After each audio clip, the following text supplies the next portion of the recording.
Hello everyone, it's your favorite Senso Tech Jedi Lisa here, and in this video we're going to talk about managing your devices. Once you've logged into the portal, you'll navigate to the gear and go ahead and click on that and go on over to the Admin Center. In the Admin Center, you're going to go to Devices and then Manage Devices, and you'll be presented with all the devices that you've deployed the client to with the license key. Now, if you haven't deployed it with the site ID part of your deployment, they'll show up here, but they won't show in the main portal as they need to be assigned to a site first. So we'll go over that here. We do encourage you to deploy it with a site ID as it'll make it much easier to automate that deployment so they go ahead and apply to their sites. You can see them in the front portal. Now you see here you have different columns of information. If you want to turn on or off those columns, you can do that right here, but you'll see a lot of information like the device name, the domain, the site assignment, etc. You can export this to a CSV. If you're in the middle of doing a lot of deployments and you want to make sure that you're seeing the list of devices, that's what the refresh is there for. And you can clear the filters if you need to. Maybe you have a filter over here for searching or you're doing something with that. You can just go ahead and use the clear filters. Now cleanup. Cleanup is super important. I would run this probably once or twice a month, and there is a way to automate part of this. So you see here you can remove duplicate name devices. So if you have devices like after re-imaging over the summer or over a break and you're re-imaging a large number of devices that have Senso on the main image going out, and then you join them to a network and you're changing the name of the device, you may have two of the same name devices in here. You can simply run that and it will automatically remove those duplicated name devices and put those licenses right back into your pool. You can also remove devices that have not been connected in however many days you need to change that. You can change it whatever days you want to specify here. This is great on Chromebooks that maybe have gone out of inventory or end of life or not being used anymore. Again, they will go ahead and remove those devices from here and put those licenses back in your pool.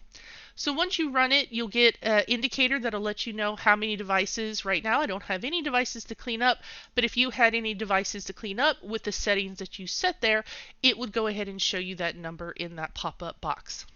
The cleanup tool can also work with the settings area where you can overwrite duplicate name devices in the same site automatically. So if you'll toggle that on in the settings area, it will automate that part about duplicated devices.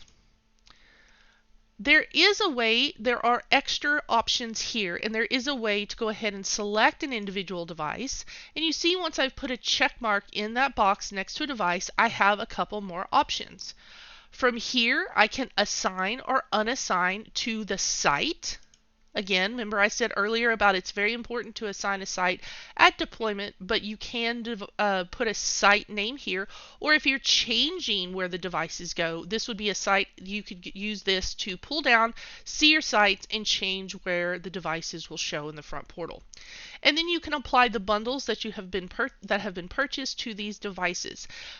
With these, you may have different bundles that you've bought for different sets of devices, and you want to split it up.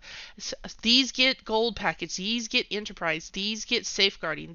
You can really split this up. You would use that here with the assign them to the bundle area. You can do multiples, especially if you're doing assignment, where you can assign multiple devices to a site or reassign to a site, or you can assign those multiple devices to a bundle. The other option that you'll get is edit. With edit, you can go ahead and use it as a relay. Now this relay is important for if you're using Wake on LAN, the module that will be in the front portal, and you're setting that up as a relay device. This is where you can come and specify which devices are going to be used as relays. And again, overwrite this device as a newer connects with the same setting. You can do it on an individual level outside of the settings and the level that you've set with the cleanup tool. And then you can delete a device. Maybe you need to remove the devices. Again, end of life on devices, you're changing your inventory. Just be aware that you'll need to delete it from here, and you will also need to delete the client itself from the device, or the next time the device starts up, it will just reconnect into the portal. And that's the Manage Devices area. Thank you guys. I'll see you in the next one.